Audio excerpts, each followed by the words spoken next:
welcome back to the Pretty Little Podcast. We are your hosts. My name is Phoebe. And my name is Caroline. And today we are recapping Season 7, Episode 2 of Pretty Little Liars called Bedlam. Bedlam, bitch. Oh, my God. And again, an episode that would have benefited from adding bitch in the title. Don't you think?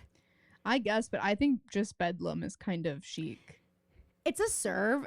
I'll give it to you. It's a serve. However, it could have been a sleigh. It could have been a full sleigh. Guys, you're getting the real me tonight. You're getting goofy Caroline, and you want to know why? Because this week it's trying to take me down. This week is trying to actually take me down. It's plotting against me. This week is my nemesis. Cinco de Mayo week. Screw you. That's how I feel right now. Cue the Robert Durst impression. Thank you. I instantly feel better. Thank you. I really hope this is the first episode somebody is listening to out there. Like, okay. She's like, and click. And they're like, sorry, okay, it could be anyone. Wait, this is crazy. Let me look at my checklist for the perfect podcast. Impeccable Robert Durst impression required. Wow. And that's a 10 out of 10. And that's a 10 out of 10. Told them all, of course. Of course I did it. Of course. Of course I did it. Like, the best part about this is I have no clue what this man actually sounds like, but I don't need to. Stupid. See, like, I thought that was just one of my moves. I didn't know that was one of his moves. I don't think it is. Oh, you just are doing the stupid my move. It's Phoebe Connell's Robert Durst impression. It's Phybe Connell's Robert Durst. You know how Cola Scola has Oh Mary, and it's just like don't a completely don't die. Not historically accurate version of How who dare Mary you? Todd is. I could do that for Robert Durst. I won't, out of respect, but For who? the victims. Okay, thank God. I thought you meant for Robert Durst for a second. I was like, Phoebe, God, great. I'm going to start over. Guys, this is our 7th take. We have started this episode 7 times now. Phoebe keeps saying the first crazy time we recorded, shit. I was like saying like retrial. I was like, Yeah, it was. where can I was like, guys, there's a petition in our Phoebe. bio to appeal the No, sentence. no, there's not. There's actually not. But you can join our Patreon from the link in our bio, so you should still definitely go and find out if Phoebe's telling the truth or if I am. Yeah, the first time we actually got on to do this, Phoebe wouldn't tell you this, but I will. She was buck naked. Why do you do this? What do you mean why do Phoebe? Phoebe. No, what do you mean why do I do Phoebe? Caroline knows. What do you mean you don't like Caroline it? knows that I am more modest, and I don't like talking about stuff. I don't even like that I have skin, Phoebe, who's more modest. Give me a freaking break. No, that is not true. That is not true. Let's ask Mom. It's Call not Mom. true that I'm modest. Call Mom. You're not more modest than me. Well, I mean, it's not a competition. It is. But I'm just It saying, actually like, is. You wouldn't like for me to start the podcast saying when Caroline was got on here, she was naked. Well, for I no didn't reason, say this. and well, no Phoebe, way that it was Phoebe, relevant. Again, this podcast that everybody's listening to right now is not the one you shut up buck naked to. So I didn't actually, that was a few takes ago. Right. And now look where we are. It's about as good as it's going to get. So let's just keep going. Guys, okay, sorry, do I need to tell? I'm joking. But like we do have a running joke that you're a splendiferous slut. So cut me some freaking slack. And it is a joke. I just try to be funny for once. Well, you are slutty, but it's okay. Like, what are you going to say you're not? Okay, sorry. I told you guys I'm feeling goofy tonight. And this is how we get through it. This is how we get through the tough spots with laughter. With a little LOL. Okay. So Okay, I'm going to do the recap, everybody. I thought you were about to say, okay, I'm going to stop. Let's start over. No, this is gold. Just like the fight that we had. This is like the comedy fight. gold if you have listened to every episode we've ever done. If like, you haven't and you don't know us like that yet, this might not be gold but for this you. probably isn't like where you're jumping in. Is the second episode of season 7. Well, what if it's just like someone's like, oh, I'm looking for a podcast, and then it's like they release this episode today, so it shows up today, so I just click press. I just click play. Yeah. I thought of Nobody Wants This when I was editing our Met Gala episode because we do have a fight in it, and I was like, I gotta leave it in. What do we fight about? Because Caroline likes to construct narratives towards the end of the episode when we are like when we are like undoubtedly getting ready to wrap up because we're I like remember at now. a certain point, and Caroline. So you admit it? And no. Because this is what actually happened. Caroline. This is the best promo for that episode, by the way. If you didn't listen and now you're going to. Caroline heard in my voice that two things about what you brought up. Didn't particularly care, and also had a difference of opinion with her. Yeah, well, I hate share that. her opinion. Yeah, well, I hate so that. instead of Caroline and I having a conversation about why our opinions are different, Caroline goes, okay, look, I can just tell that you are totally done recording the podcast right now, but guess what? We're not done. Okay, but that's true. I could tell, and that was me actually exercising restraint because I noticed it like 15 minutes before I said anything. Yeah, but I don't even know what you're talking about. Well, guys, let me know. Weigh in. Did you guys hear that? You could totally tell in her voice she was over it. It's okay. Guys, okay. I'm waiting for you to do the recap. Dream kind of recap this week, which is that there were really only 4 scenes in the recap. How gold Phoebe is that? is so freaking lucky. You know what? Why don't you go play the lottery?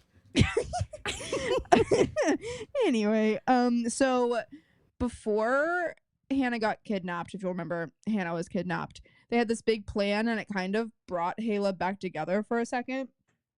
But then Hanna got kidnapped. Ezra and Aria are writing a book. Which famously brings people apart. Except kidnapping. Well, yeah. Ezra and Aria are writing a book together, and Liam was working on it, and now he's not working on it. And also, by the way, they had a slip because they're friends with benefits while Aria's fully in a relationship. Emily, what I love about Emily seasons 6 through 7 is this back half of 6 and now all of 7 is that they have just decided that she is like Spencer seasons 1 through 5. Like, go. This bitch can't be stopped. And she hey Phoebe, what's a more powerful motivator than grief or true love? Yeah, but like a part of me is like, is that even what's happening here? I feel like Emily is just ready for this to be I found over. my purpose. She's honestly like, she's like, okay, well, everyone like has shit going on like while we're doing this, which is crazy. I have nothing going for me, so I guess I'm gonna become a rescue agent now. Or something like that. But think about it. It is true. Hannah's got the like Lucas thing. Well, she's being like literally tortured, so she's got that. But she's got the Lucas thing. Spencer's got her mom's run for Senate. Aria's got the book. Emily's got nothing. Emily's got Allie. God, I hate that. I know. Why'd they do that? But anyway, so Emily thinks that Allie confessed to, and we have this scene where Emily was sent to Welby to get a confession out of Allie. And so Emily waits until Allie is dead asleep to walk into the room and say, hey, Allie, did you kill Charlotte? And then it's like silent, and Emily's like, okay, my work here is done. Gets up to leave. Emily's and like, then I'll take that. Allie, That's a yes. Allie sits up and says something about being guilty, and Emily's like, fuck, she did do it. Even though she doesn't really say that she did it. But Emily takes that and runs. Everybody thinks that it's okay to turn Allie in because she's tied up at Fort Knox, according to Aria. But not Emily. Emily's worried. Caleb tells AD that Allie killed Charlotte because that's why they were holding Hanna hostage. And then we see at the end of the episode that Elliot is coming to haunt Allie, is coming to completely terrorize her and destroy her because just like Allison, karma's a bitch. Yes. If karma's a bitch, I should have known better. I was trying to remember how Karma by Taylor Swift went for a second.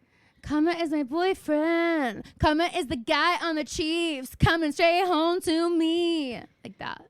Yeah. Like that. Deep dive on JoJo Siwa incoming. Like she's shaping up to be the most interesting person in American history. I'm just like, okay, none of that was real. I mean, called it, but like, what could have made you act like that? I gotta know. None of it was real. Okay, crazy. It was less than a year ago. Give it some time to breathe. Are you done yet with the recap? Yeah, that's it. We're in the Oh, car. okay. Mary Drake has picked Hanna up. Hanna is riding shotgun with her hair undone in the front seat of Mary Drake's car. Which is true. All that's true. She is fully in the front seat of Mary Drake's car. And she's like, don't take me anywhere. I have to talk to my friends before I do anything. And I'm like, imagine if this wasn't Uber A in the car with her. It's like, this is a random civilian who's doing a good deed, a moral obligation. Imagine getting kidnapped, escaping your captor. My biggest fear. And then almost getting run over and then looking through the headlights into the front seat of the car and seeing someone who looks It's your just like, friend's dead like mother. your friend who you once thought was dead. Her mother, who you know for a fact, for a dead. fact is dead. Yeah, like I mean, I would be like, I must be dead. You have to take me to well. I'd say I would believe that I had died because I was like, I'm seeing ghosts. I must not be alive anymore. They must have killed me in there. Mary Drake is like, I can't tell if Mary Drake is smooth or not because she goes. Good point. Because she recovers really well from things that could be blunders. Yes. So you think that it's planned, but she goes, you're a friend of my niece's. It's like, okay. Yeah. And Hanna was like, Hannah's like, I know a lot of people. Who? Hannah's like, I live in NYC. Because that's okay? kind of Okay, Hannah's lots of people. Hannah's whole vibe this episode is, and? That's her whole vibe. That is so true. I mean, towards literally everything. Lucas is like, can I give you $1 billion? She's like, okay. And? I don't know.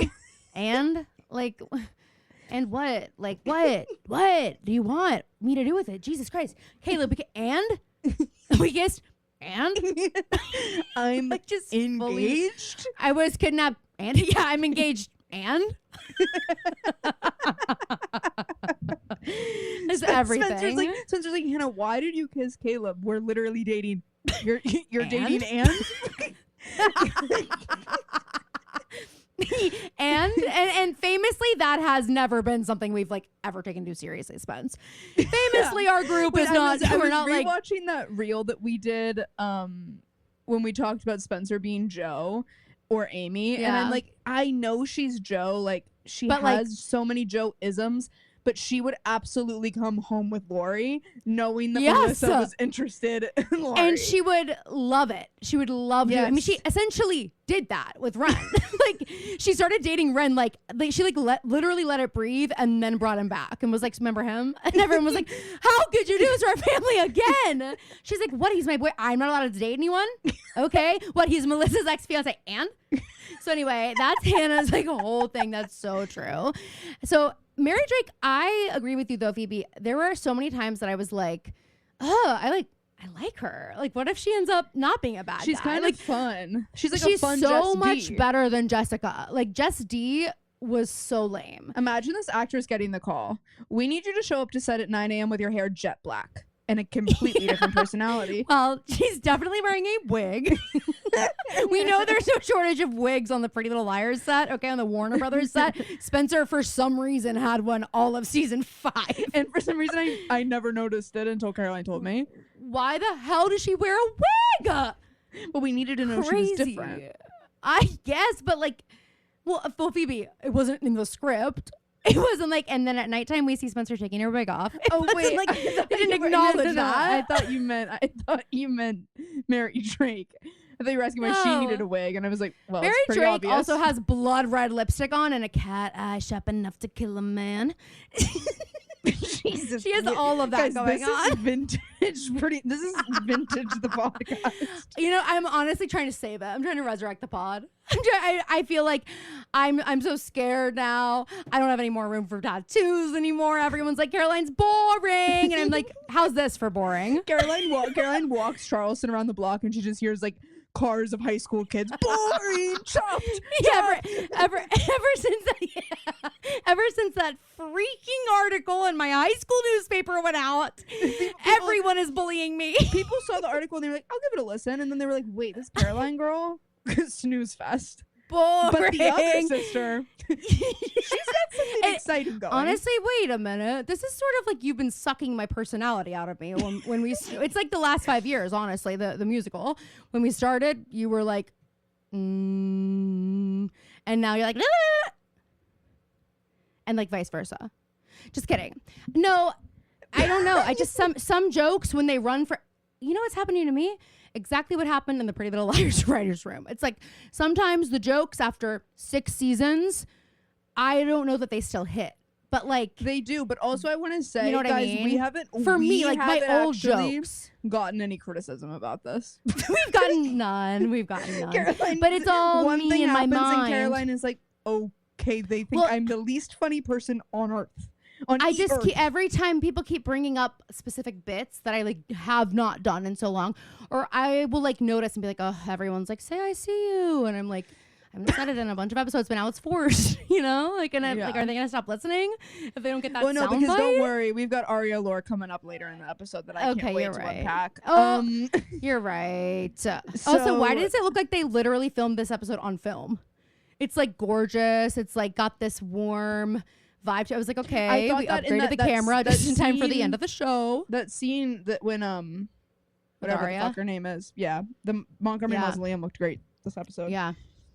So anyway, Hanna starts getting suspicious of Mary Drake because Mary is like dying for Hanna to know who she is. She's like the worst secret keeper on earth. Elliot's like, you have one job. Don't tell her who you are. And she's like, oh my God, you're friends with my niece. Which niece? Ever heard of Alison De Laurentiis? She's like, oh, I just assumed you knew who I was because I look exactly like her mom. Hanna goes, I didn't say anything about Alison. And I'm like, imagine if this was Spencer. Spencer would be like, what? Tell me more. Like Hanna was fully ready to get out of that car with zero information to bring home. She was like, that's how much she's and vibes literally this episode. And she, yeah, you're right about Mary though, because Mary goes, I can tell by the way you're looking at me. And Hannah's like, I'm literally not looking at you. I haven't looked at you once. Okay. And I'm adjusting to the darkness. I've been in bright light for the past 7 days. Allie goes, or Hanna says, Allie never mentioned his sister, let alone a twin. And she's like, I know if my friends have twins in the family, okay? It's abnormal. I know. It's one of the first things I ask. I look for them. I seek them out. And then Mary's just like, families are very complicated. She talks in riddles, this girl. And literally, she says families have secrets, and sometimes those secrets are actual people. And Hannah's like, I mean, literally, is she Hanna not goes, like, she's like giving clues and they keep getting and you're one of those secrets? Okay. And she's like, and then I'm like, our bell's not dinging in your mind, Hanna. I guess not. And then that's literally it. She goes, I'm not one of those secret people anymore. And then we're at the Hastings Castle. Elliot, and I'm like, so I want to see the rest of this car ride. Elliot, you picked an absolutely terrible teammate.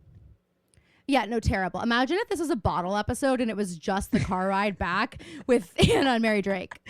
I can tell you one thing. Ashley Benson would have been nominated for a Tony. For an Emmy? An Emmy. Tony, God. Broadway on the brain.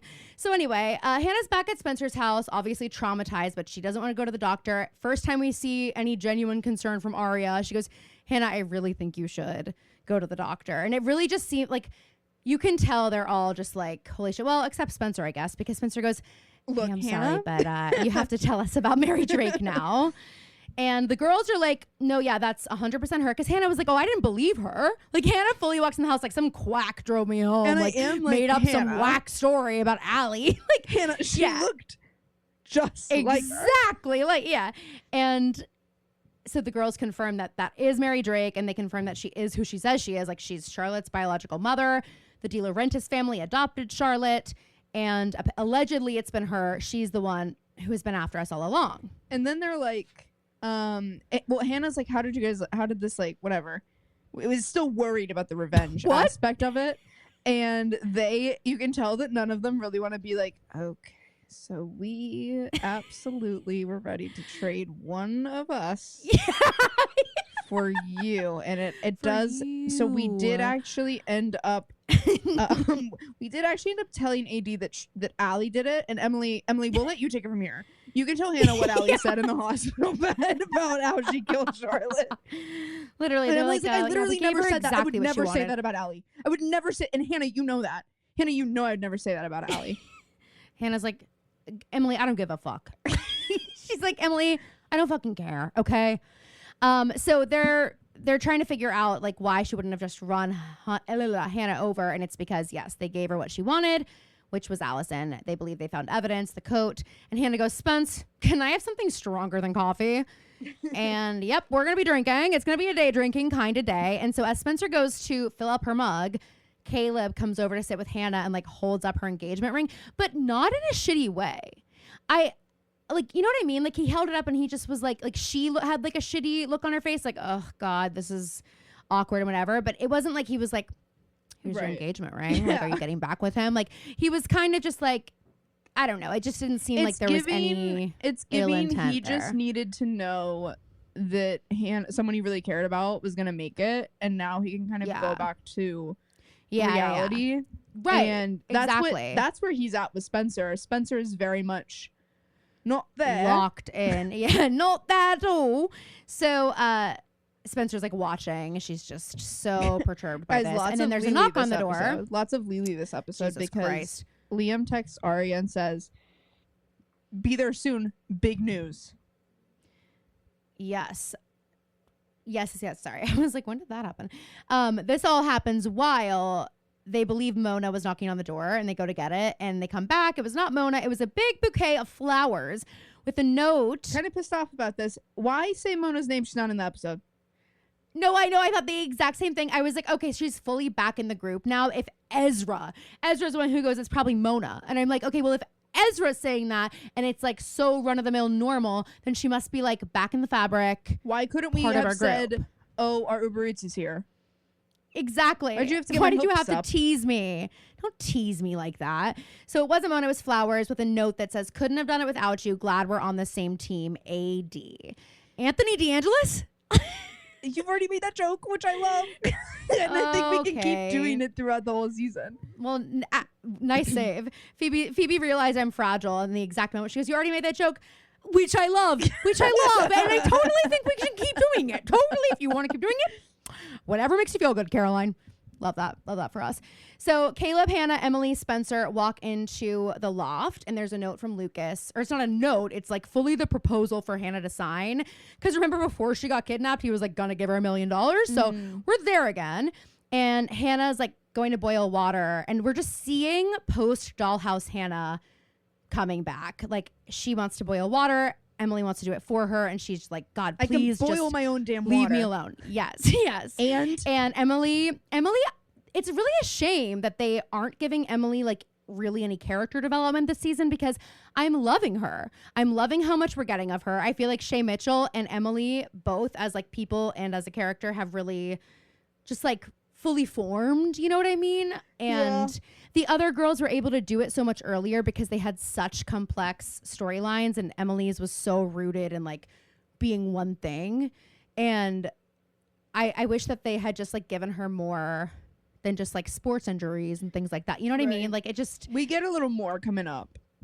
Okay, good. I feel not that we didn't have the eggs thing, but it just feels like it's happening so much later. So we're seeing all this awesome acting and character development from Emily and from Shay now, when from the other girls we started seeing it so much earlier. But like Shay Mitchell wasn't really given the tools, I feel like, to that's fair. Do what she's fully capable of, and now she is, and I just wish it had happened sooner. So Emily wants to talk. Okay, this scene really confused me here because at first Emily's like, can I talk to you guys? And then we see that Caleb goes to talk to Hanna, and I think then Emily and Spencer are going in the hallway. That's what it looks like. I thought that too, yeah. And then so Caleb goes up to Hanna and asks if she's going to take Lucas up on his offer. And then that's where I say Emily took Spencer into the hallway.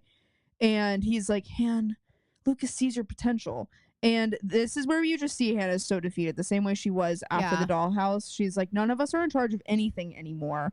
And then they kind of address the elephant in the room. Yes, they fully do. So Hannah's like, okay, where are things with us? What's up with us? She's so uninterested in like the big dramatic conversation here. She's like, if we're done, that's fine. Just like, I just want to make sure we're both clear. Obviously we kissed, and the deal is I was scared and you were there, and you always made me feel safe. Even when we weren't getting along, you made me feel safe. And I think maybe that's why it happened. I think we just like went back to what we used to be for a minute. only a minute. And he's like, okay with that. I mean, it just seems like, but it does seem like if she had been like, let's be together, he would have maybe, been like, I'm 100% in. But he also was fully going to follow her lead, especially with how fragile. Like, it honestly felt like he was very respectful at this time of like Hannah's life and what she needs. And I don't get the sense that he's like, wants to fuck her over or wants to like get involved or get her embroiled in some drama if he can just go be with Spencer and like just not cause anymore. You know what I mean? Yeah, I agree. And then Emily's like, where's Spencer? Thought she was with you. Yeah. And then we go outside and we realize you were with Spence. Spencer's just kind of having a moment to herself. And crying. She says as such, just wanted to be by myself for a minute. And then Emily says, okay. Do you think Allie's safe? So back to Allie. My only character point. Do we need to warn Elliot? And Spencer's like, no, we can't tell any. We are gonna sound insane if we say, and like, it's also oh yeah, Hannah was kidnapped by this dead woman's evil twin. I got like they just were like, no, we're not. And then Caleb comes out and he's like, let me take you home. And Spencer tells Emily to keep an eye on Hannah. She goes, she's got the look, the dollhouse look. And I love Emily in this episode. I feel like she's just such a good friend. She's such a protector. And she comes in and she's like, do you want to call Jordan? Like, and Hannah, this was crazy. Hannah goes, what, and tell him I got myself kidnapped for a little while. He doesn't know. I know. What does he think you were doing when you were like MIA? Who has he been talking to? So like, confused. has he been trying to talk to anybody? None of the girls like thought to text him. I mean, I guess no. And but then like, he's not like weird when he sees her later, other than the fact that like she's being weird. I'm like, did she say don't contact me when I'm in Rosewood? Like, I don't know how that would be normal for an engaged couple who is actively planning a wedding and they're not in the same state. I don't know how. You don't speak for that long and you don't know that she was kidnapped. Like maybe A was like using her phone and responding to texts or something, but it just seems like that should have not happened. So anyway, then we go to the barn and it's kind of awkward between Caleb and Spencer. Caleb likens his ex-lover, first love, first everything he likens her while speaking to his current flame. Mm-hmm. To an aircraft carrier. Yeah, this was wild. He's like rubbing her back and Spencer's like, oh, I'm just so glad Hannah's safe. It was so dangerous. I should have stopped her. I shouldn't have let her do that. And he goes, Hannah's like an aircraft carrier. A lot of firepower, but pretty difficult to maneuver. Okay. And then Spencer's like, and that's why all ships are called she. And it's like, why are we perpetuating the narrative that women are difficult? Spencer's just going back into that, like, I'm one of the guys. I'm a cool girl. I'm a good girl. I'm a cool girl. I'm the kind of girl who can eat half a sandwich and save the rest for later. I'm the kind who can have fruit as a dessert. And say it's too sweet. Oh my God. Yes. Road Warriors, can we get real for a second? I want to talk about the massive effect stress can have on your hormones. And who better to talk about this than me, a certified stressed out girly? It's true.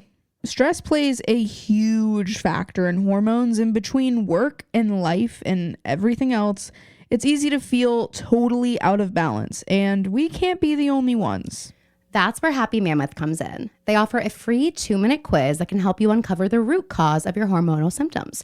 It's super easy. Just answer a few questions about what you're going through and where you're at in life. And the best part, after taking the quiz, you'll get a personalized recommendation to help balance your hormones and start feeling better. Y'all know we love Happy Mammoth, so obviously we took the quiz and it gave us personalized insights into what might be happening with our hormones. You know, it's not a competition, Phoebe, but I finished the quiz in literally 30 seconds, so it couldn't be easier. Based on my symptoms, it seems I'm overflowing with estrogen, and their recommendation was, drumroll please, hormone harmony. Taking care of your hormones isn't just about feeling good right now. It's about investing in your long-term health. By taking the hormone quiz, you'll learn more about your hormone balance and can make small, intentional changes to support your body. Whether it's with Hormone Harmony or another Happy Mammoth product, the quiz helps guide you towards solutions that work specifically for you. So, ready to start feeling like yourself again? Head on over to happymammoth.com and take their free 2-minute hormone quiz to find the ultimate answer to your stubborn hormonal issues. And for a limited time, you can also get 15% off your entire first order with my code PrettyLittlePodcast at checkout. That's happymammoth.com and use the code PrettyLittlePodcast for 15% off today. So anyway, he's like, all right, come on, let's go to bed. And he leaves and she cries and stays. She starts like Emily actually weeping. I'm like, come on. Just kidding. Toughen up. Toughen up. He seems don't you weren't say kidnapped. And he seems don't cry. Exactly. Oh, here it's you not go. where the cameras can see Right. them. Oh, here okay, you go you're again. So dramatic. Oh, at the waterworks. Spencer Hastings with the waterworks Spencer, again. Don't cry. We can't even have a conversation. Don't cry. Hey, okay, seriously, how about we try this again and you don't bring your emotions into it? Your big emotions. Why do you have to get so emotional? You're so reactive. You're so emotional. Oh my God. Just say okay. Anyway, so Emily is asleep on Lucas's loft couch and her phone rings. She's on the roof. Unknown. Hannah said you're not allowed She's in on here. the roof. Hannah's like, get out. Hannah's like, I'm going through something. Anyway, so Emily's asleep on the couch and her phone rings. Unknown, as always. Freaking always. And we have vintage Alison De Laurentiis. I know that she's in serious distress, but we have vintage Sasha Peterson, Alison De Laurentiis. I thought the exact same thing, Phoebe. I literally was like, not this again. I literally was like, oh, great. More audio of Allie like screaming and crying that I'm like, that isn't probably real or like whatever. Like it's so early. So she gets that like guttural, like, yes, Emily, help me. Yes, exactly. Yeah. And she says specifically, I need you. Yeah. And Emily's it's like, it's my kryptonite. I'm on the way. Even in a distress state, the subconscious of Allie's mind knows exactly how to get Emily there. No, exactly. No, I'll just Emily's call like, Emily. God, I wish I had a motorcycle right now. Oh, I'm not going to get there fast enough in my old beat up truck. She famously drives a Camry. I know. She won it at homecoming or something. So Emily shows up at Welby, and big news, Allie's visiting instructions have changed, family only. And she's like, okay, no. Page Dr. Rollins, I am family. and she's like, and this is why I tried to convince Ken and Allie way back then that you should adopt me. This is why I tried to I was like, let me move in so I can be family just in case something happens. And Ken thought like, that was weird. Remember she was just like always hanging around and she was like, but I know if they adopt me, we can't be together. But then maybe. Remember when she was living in their house before Allie came back? Yeah. Like she was like, oh, I feel like I'm at home here. Anyway, so the woman's like, I'm not going to page him. He's in the lobby. So Emily approaches Elliot and she's like, they won't let me see Allie. Can you believe that? What's up? They won't let me see my friend Allison. And he's like, yeah, honestly, I said that. She's my wife. Emily, get a grip. She's my wife. I know we're in a monogamous relationship. Had whatever you had. I know. She told me about the practice. Okay. She told me she practiced. I know what you with thought you. It was. I know. I get it. Hey, she's beautiful. But unfortunately, we're starting a life together now, and we're expecting. So Emily's like, what? He's like, well, no, she's not pregnant. We're going to use your eggs. She's like, I actually have your eggs. He probably does have her eggs. Anyway, so those were his instructions. He decided she's better off in isolation. And as soon as Elliot thinks she can have visitors, he will call. And then we see like a guy repairing the phone on the wall. I'm like, did Allie rip it off the wall? She's like actually paralyzed right now. How is she doing that? How did she hulk out on the freaking nurse? Maybe she was paralyzed after she hulked. They were like, wait, she's it wore off. She's like building a tolerance they didn't realize, so they underdosed her, and she's like ready to have 45 minutes.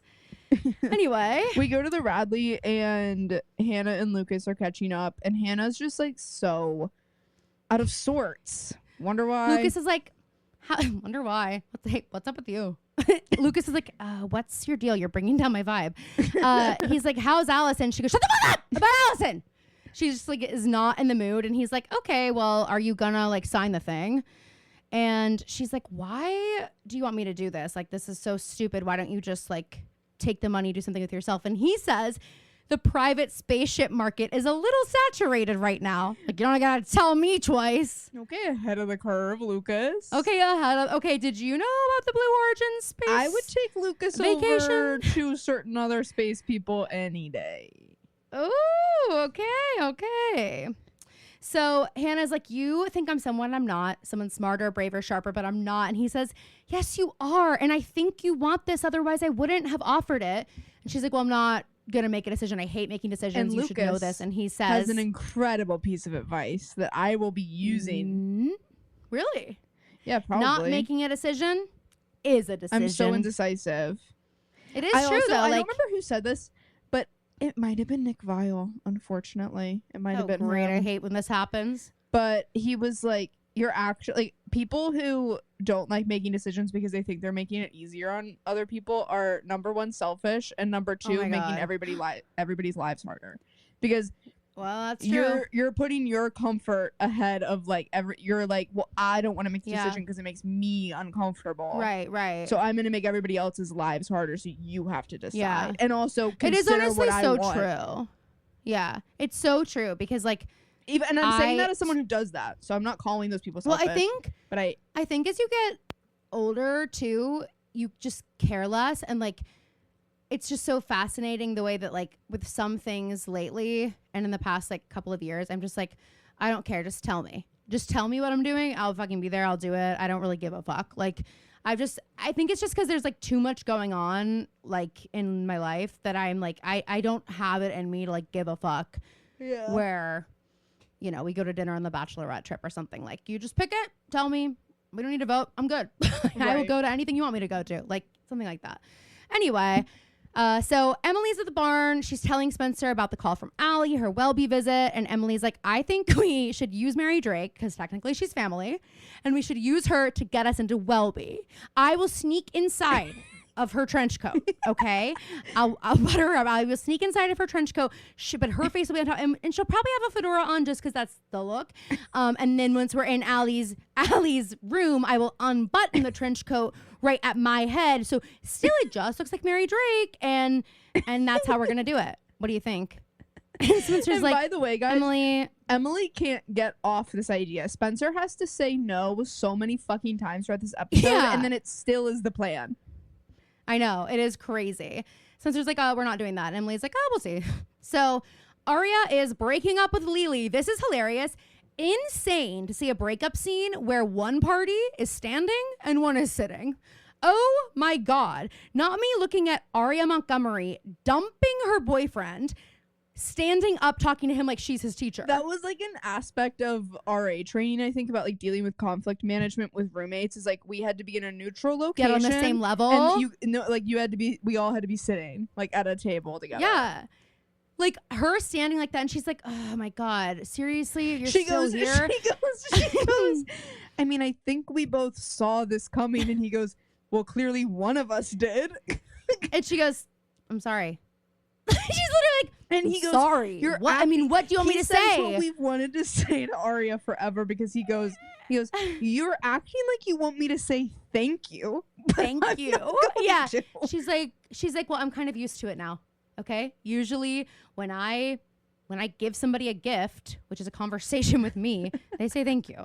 She's like, this doesn't have anything to do with the book or Ezra. And he goes, it's just you and me. And she goes, yes. Yeah. And basically what it comes down to, and don't make her say it, Liam, she's got the ick, okay? She wants you out of there. She has the ick so bad it is written all over her face. Well, I know, but like that is why she has the ick. Yes. It's like now she's got that again, and that's all she cares about. And she's like, ugh. Like she has to have the ick for Liam because she doesn't really have a reason to not be with him. Right. That like isn't her just being a shitty person. Yeah. You know what I mean? So like she needs him to have something wrong with him. So that can be the reason and not her being shitty. And so this is the thing about Aria is I'm sure there have been many instances in her life of instant karma because of how she treats people. But she is someone who's never going to see it that way. She's just going to see it as all this misfortune that piles up in her life. She's a perpetual victim. This is an example of it because immediately after she treats Liam so terribly, he goes, well, guess what? I'm back on the book. I'm going to be... That is crazy, though. I'm going to be editing. You could think of me as some kind of creative gatekeeper.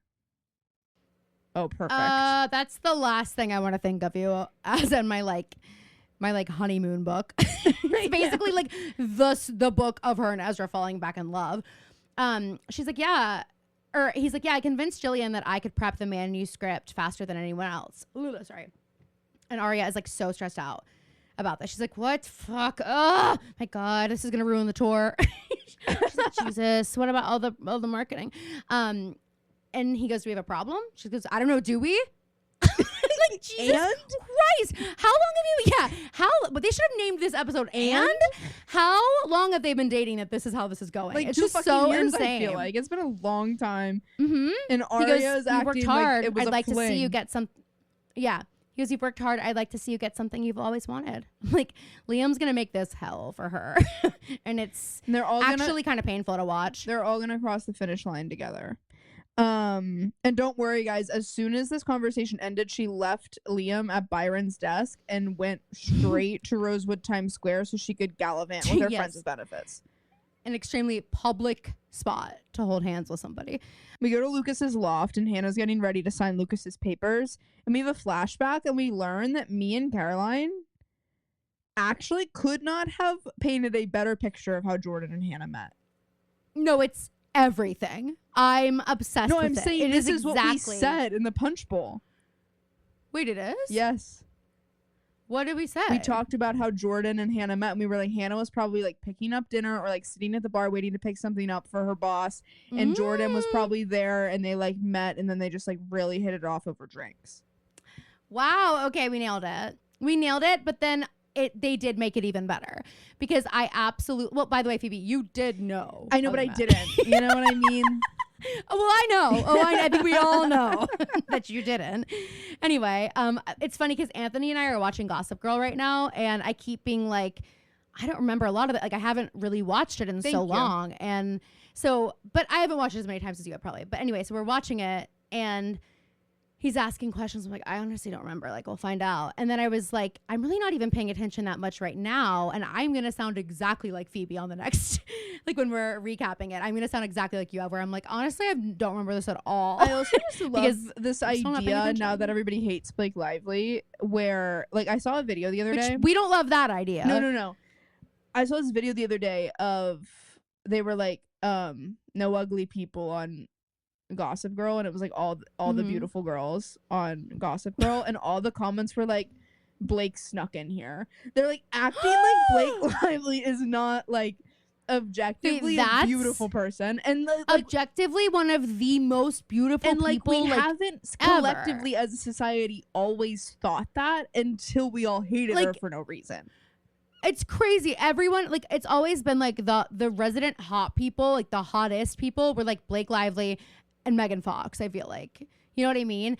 And like Blake Lively also got married like pretty quick and pretty randomly.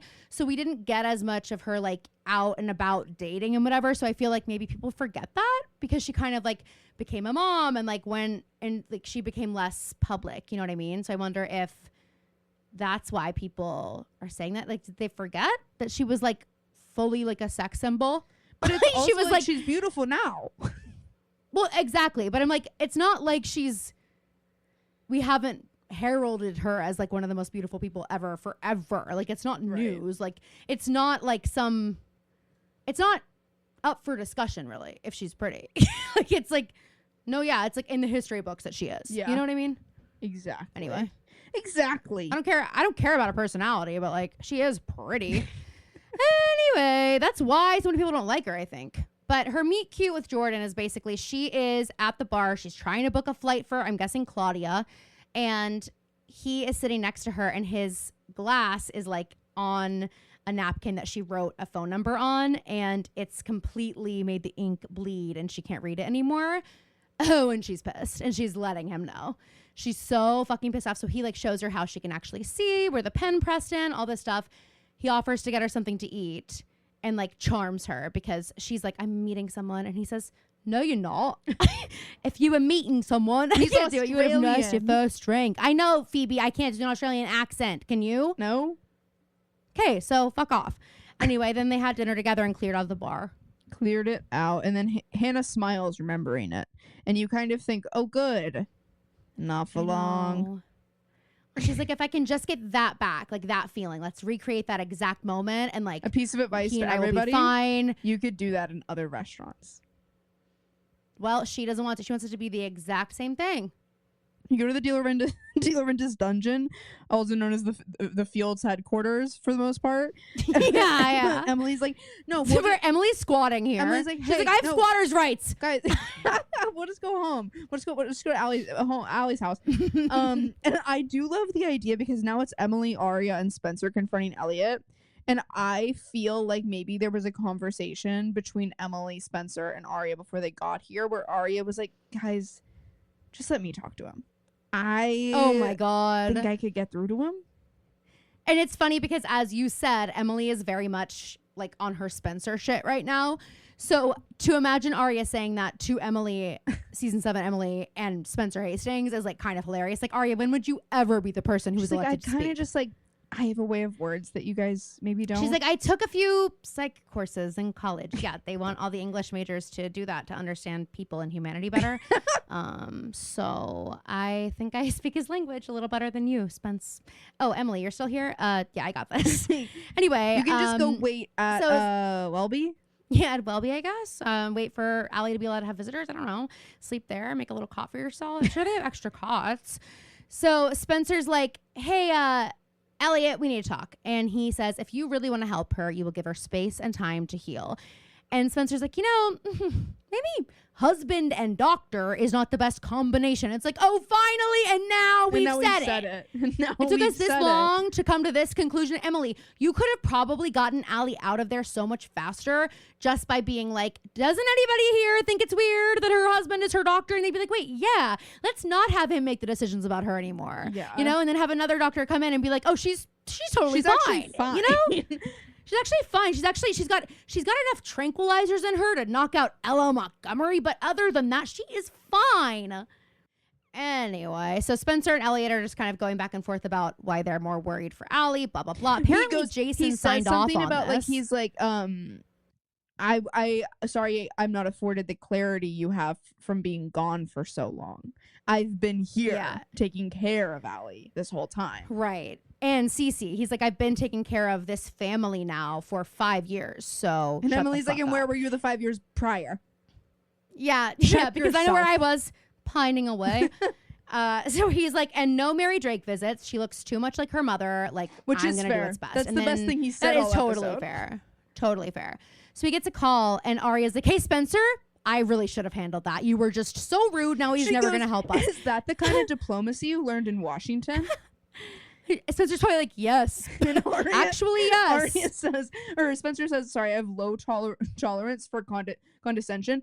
I don't know if that's true. Aria's your best friend. Aria is your best friend. Well, it's like Spencer might be like the only person that Aria really can't condescend to. You know what I mean? Anyway, so Spencer gets a message that says, she's mine now, no take-backs, no do-overs, AD. Let's take a little creative writing class at night. This is some of your worst This is just work. like, okay, I get it. ChatGPT just spit this out and you copied and pasted it. Imagine using ChatGPT. Message to 4 girls. I kidnapped one of their friends. I need them to tell me who killed.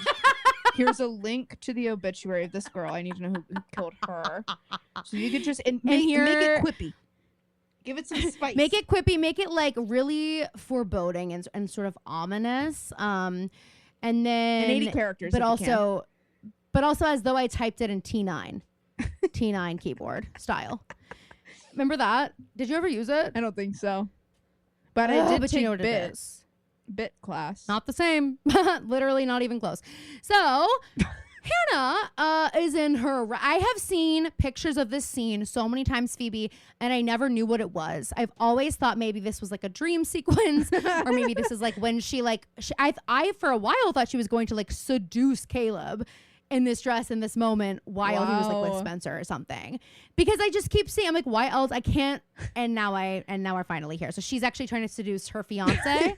who she has she's been in that MIA red dress, and it's not and even Louboutins. Red. It's like it's like an orangey red, and she's wearing a lipstick that matches the color, which is such a like 2010 through 2016 thing to do. That was like my whole thing in college. Was to I had match like the every shade of lipstick to the lipstick. dress. Yeah.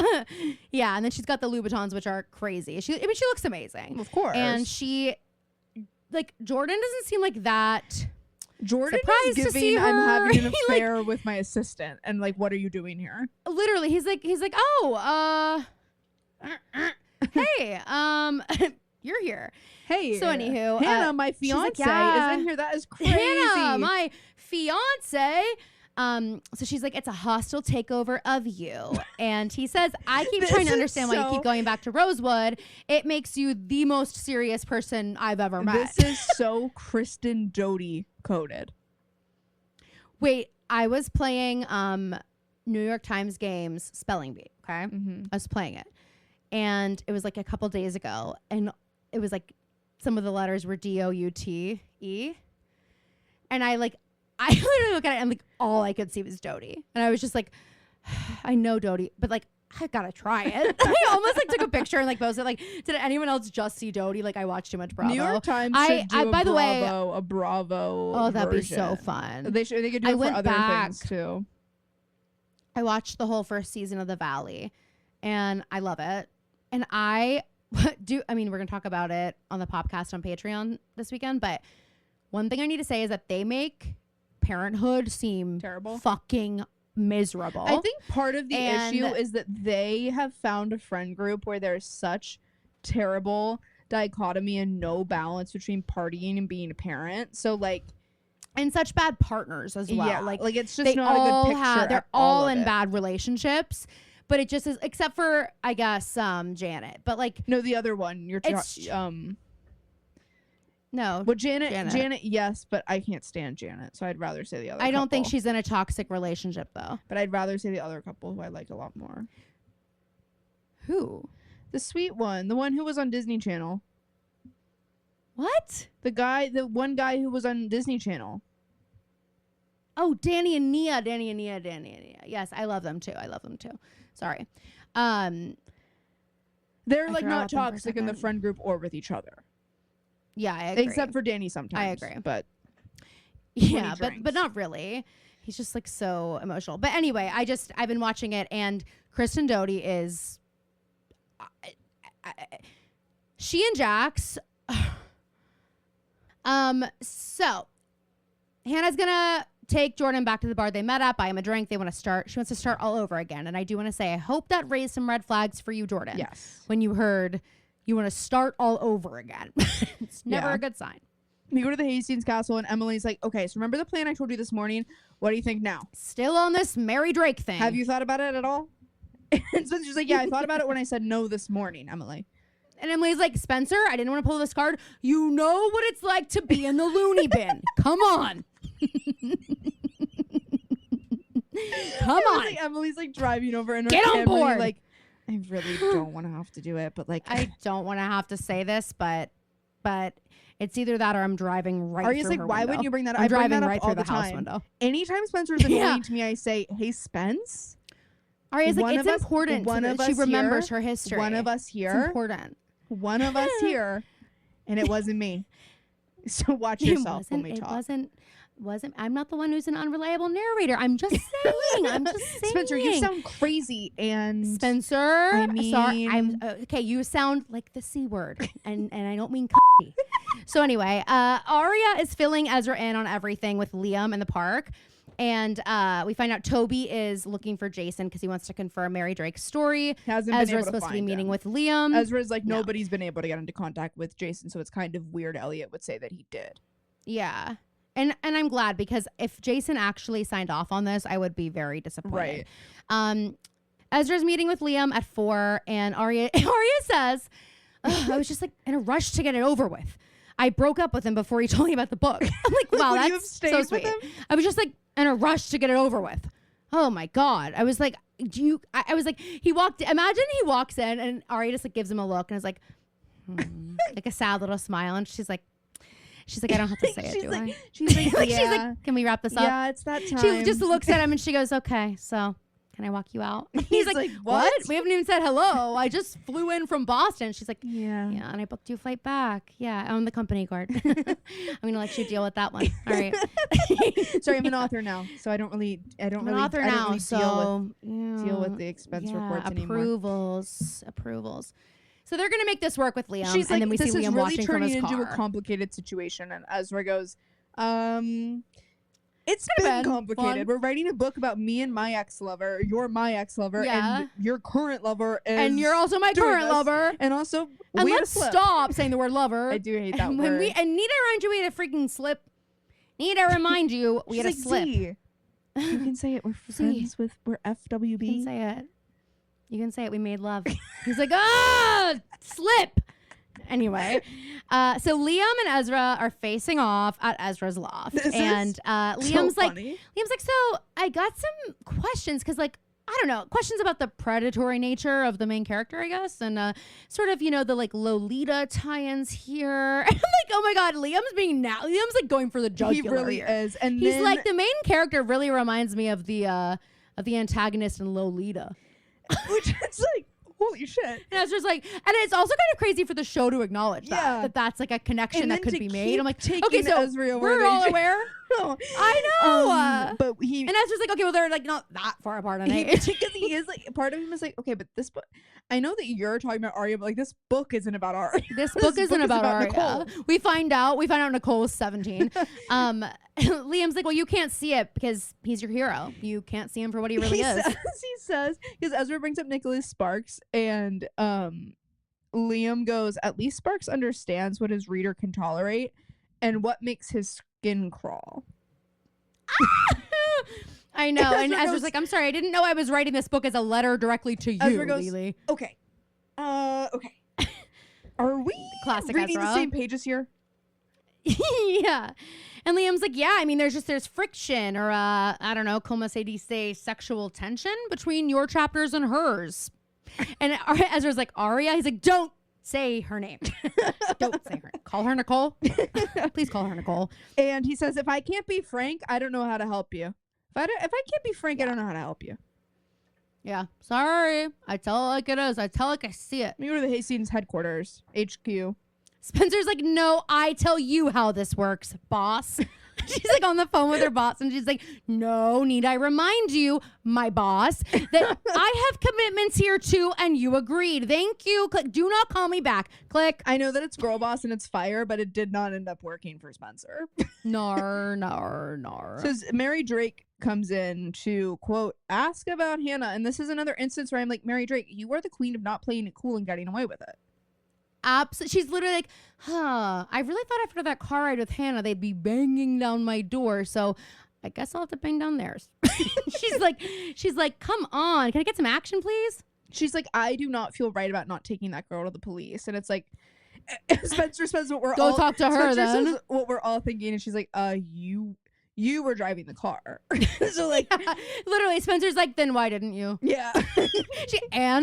She's like, you were the one. Yeah, you were the one driving. She's like, I don't even know if Hanna has a driver's license anymore. Like, she's a New Yorker. It's almost like Mary Drake. Drama doesn't have one. It's almost like Mary. Yes, he does. But he's a New Yorker. He lives here now. Like, he needs to be able to drive if we need him. Chuck is too nervous, so. Drama's what? Okay, like, I know it seems weird. Drama is a good driver. Well, oh my God, the other day, Drama goes, why do we never have a foot lace? Afraid of something? Is that Anthony's drama?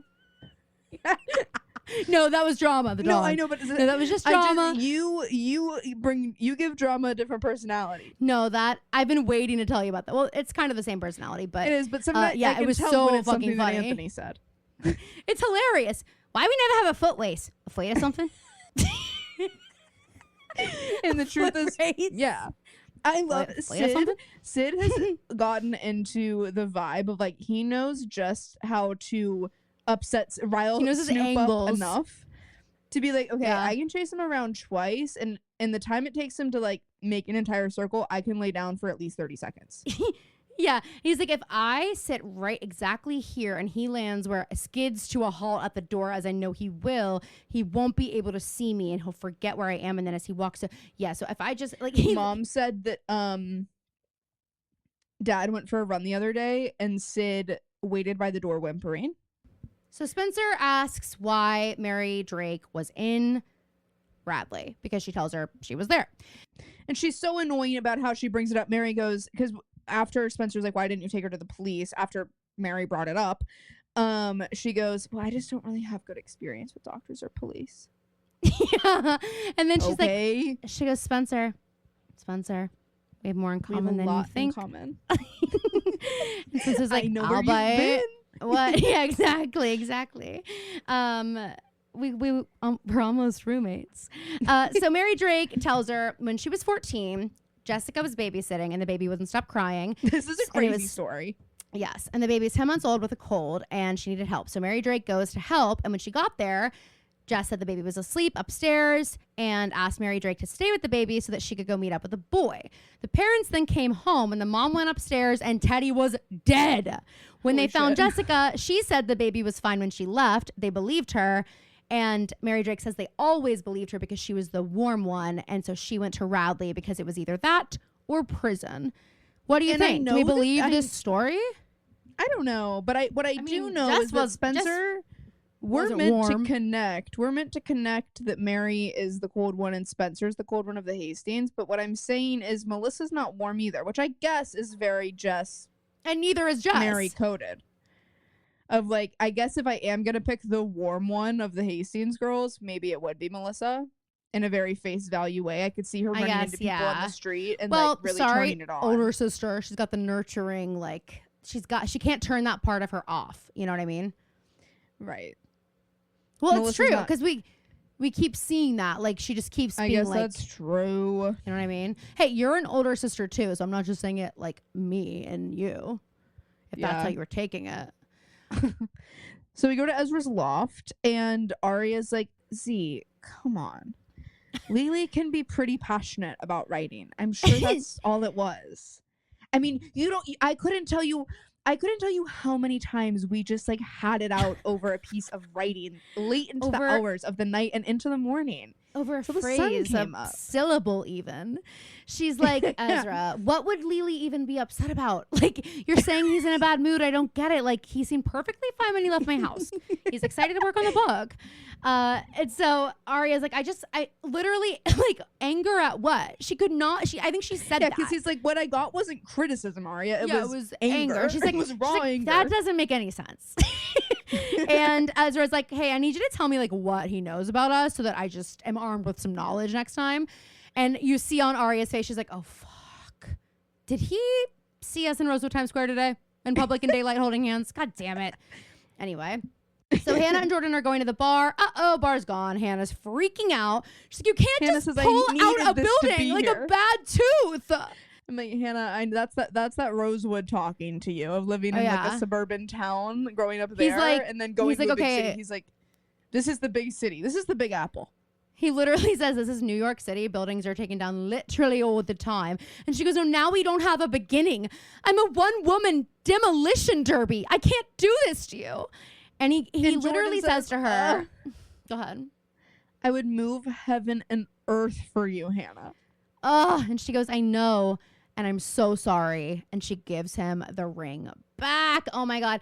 And this was a moment where like I did kind of wish, as much as I love Caleb and I want them to be together, there was a moment where like I wanted this for Hanna. It was like, this guy, I believe him. Clean break. Like, even though I know we said in the last scene it was like giving like he's having an affair. Yeah, but I don't really mean that though. That was just us embellishing. That was a joke. I know we don't do it often. That was a joke. But I just felt like he's like this normal fucking guy, better than normal. You know, he's handsome. Yeah. He's got an accent. He's got tons of money. Like, she could have really had an amazing life with him. And I really believe that it was this genuine love and that he would have moved heaven and earth for her. And like, I believe that if she were to leave Rosewood again, she would be able to pour herself back into this relationship. It's such a shame. I'm happy because I want her to be with Caleb. But as like a human being, I'm just like, oh, you could have like that was your ticket out of like this life. You know what I mean? I agree.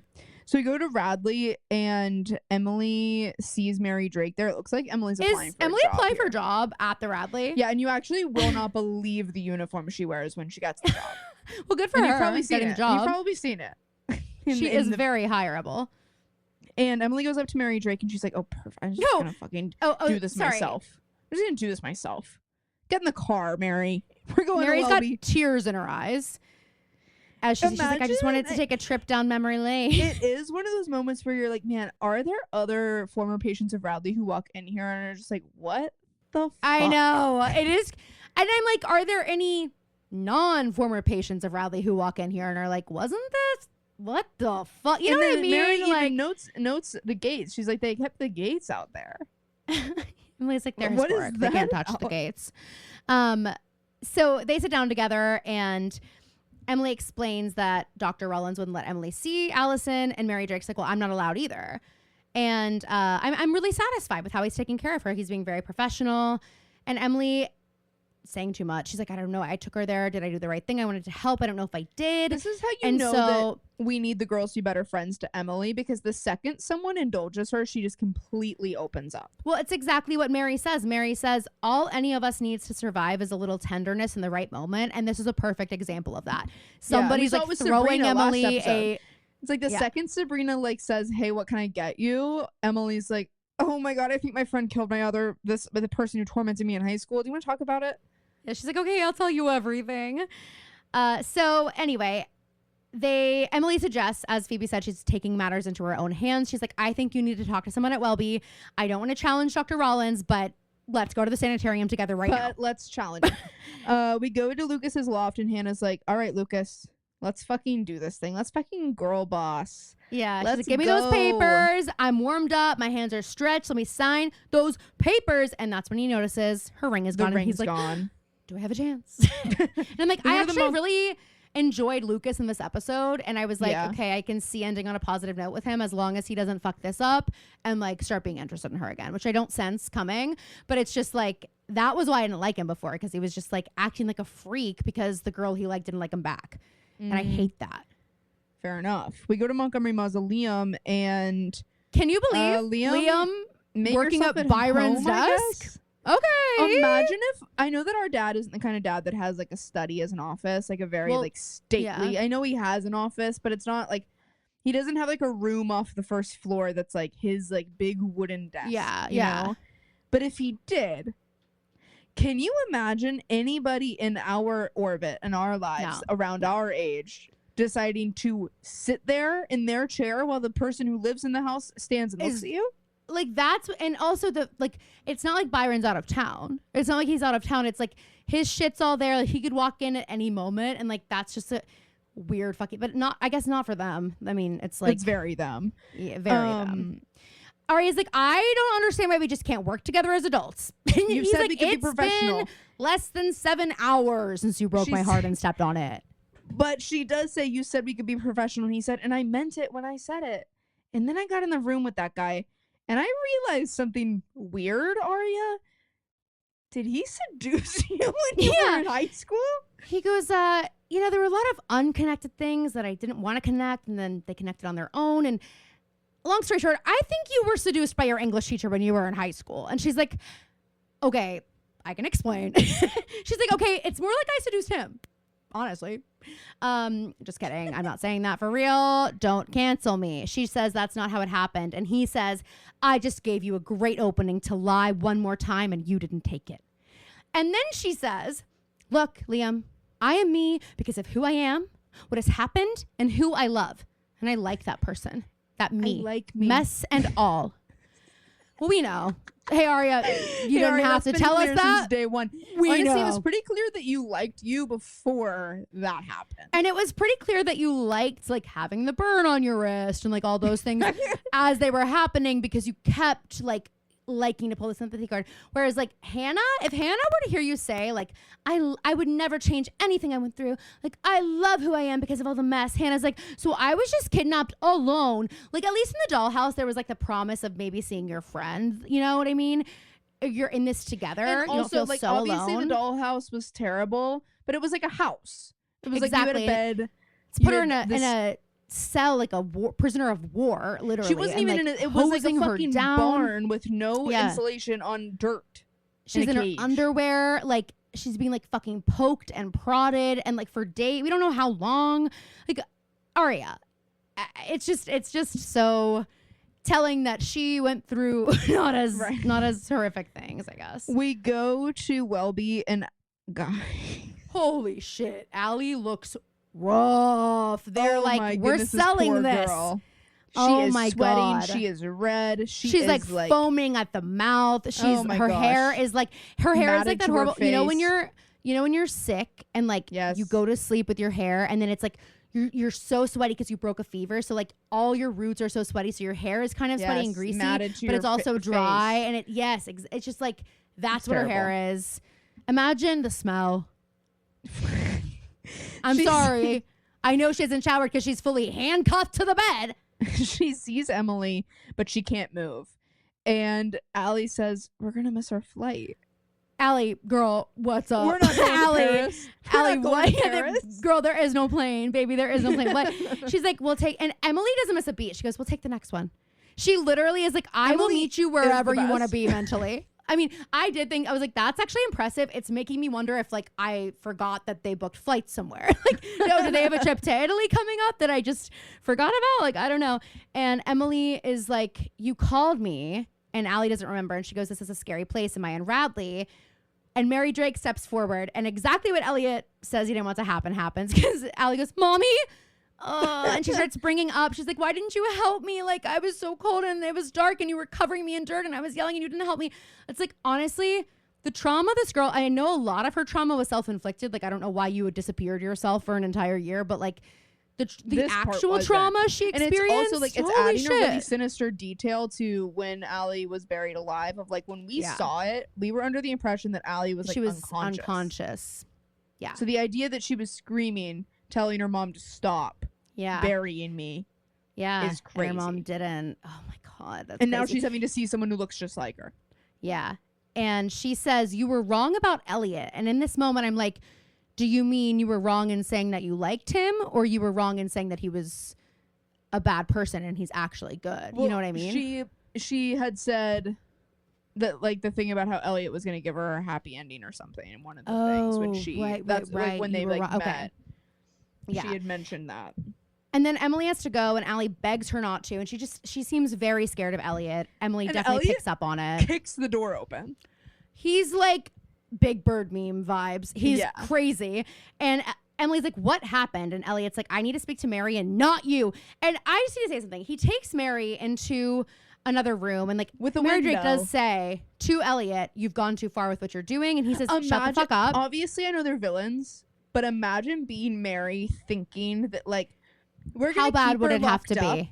But like she'll be comfortable, she'll be fine, and then he's now keeping you from seeing this what he's doing, and you walk in and see that like this has taken such a turn that you didn't think you signed up for initially. Well, exactly. And it's like the level of crime has just changed like significantly, but also it's such a testament to like how bad this is. Like if someone who's this evil thinks that this is too far, then like that means this is fully diabolical. Like it's past just like the normal A shit. Like this is really, I mean, he is literally injecting her with drugs and chaining her to a bed. I mean, it doesn't get much more bleak really than this. And we find out that Mary's been calling him for 2 days also. And Emily's like able to see their silhouettes through the frosted glass of the window and sees them like clearly fighting like two people who know each other. Yes. Yes. And also at this point, I'm like, Mary Drake, if you've been calling him for 2 days, why didn't you just drive here? We know you have a car. Why didn't you just come here if you couldn't get a hold of him? Like, this is bizarre that it took you this long to get here. But also, at one point, and I want to know if you noticed this, the silhouettes of them in the room, it looked like he was doing her in the butt.